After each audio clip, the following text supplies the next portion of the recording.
আপু তুই এনে ফুচকা বেচ, আমি যে রিক্সা চালাই। তুই তো জানোস বন্যা আমাকে ঘর বাড়ি সব ভাঙ্গা নিয়ে গেছে গা। দুজনে তুই এনে ফুচকা বেচবি, আমি রিক্সা চালাই, কিছু টাকা কইরা আমরা একটা কুড়ে ঘর তুলে থাকবো। আচ্ছা তুই যেমন ফুচকা চটপটি বানাইতে পারি আর বিকালের সময় নিয়ে যাই। আচ্ছা ঠিক আছে, বিকেলে এসে আমি নিয়ে যাবো।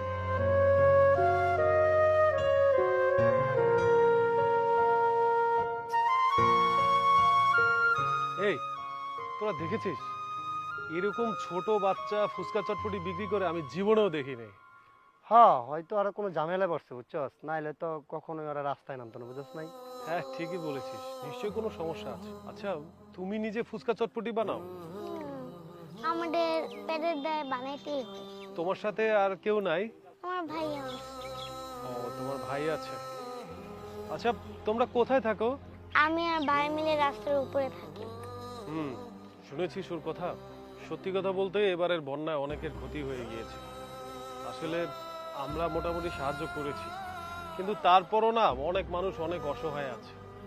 এই আমরা একটা কাজ করি, চল আমরা তো 10 দিন পরেই সাজেক যাওয়ার কথা বলেছি। আমাদের প্রত্যেকেরই 20,000 টাকা করে জমা দেয়া আছে। এই টাকাটা আমরা নষ্ট না করে আমরা হয়তো পরে ট্যুরে গেলাম, এই টাকা দিয়ে ওদেরকে একটা ঘর বানিয়ে দিই। শুনেছিস ও কি বলেছে? ওরা লাইট পোস্টের নিচে ঘুমায়। মানে শুনলেও কেমন বুকটা কেঁপে ওঠে। তোরা কি বলিস বল না?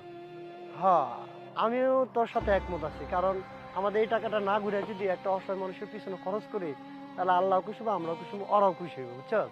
আহা রে, এরকম ছোট বাচ্চার আমার জীবনও আমি দেখি নাই এই ফুচকা মুচকা বেছে। আল্লাহ, মায়া লাগে তোর লাগে। হ্যাঁ, তোরা ঠিকই বলেছিস।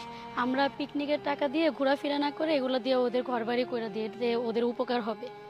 এই কি বলছিস? আমরা ঘোরার জন্য টাকা রাখছি, আর এই টাকা ওদেরকে দিয়ে দিলে আমরা কিভাবে ঘুরবো?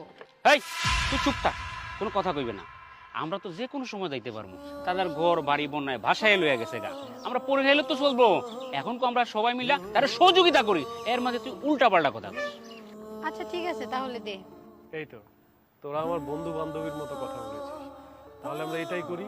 চল আজকে ওদেরকে আমাদের বাসায় নিয়ে যাই, আমাদের সাথে থাকবে। কালকে থেকে আমরা বাসা করার প্ল্যান করে ফেলবো।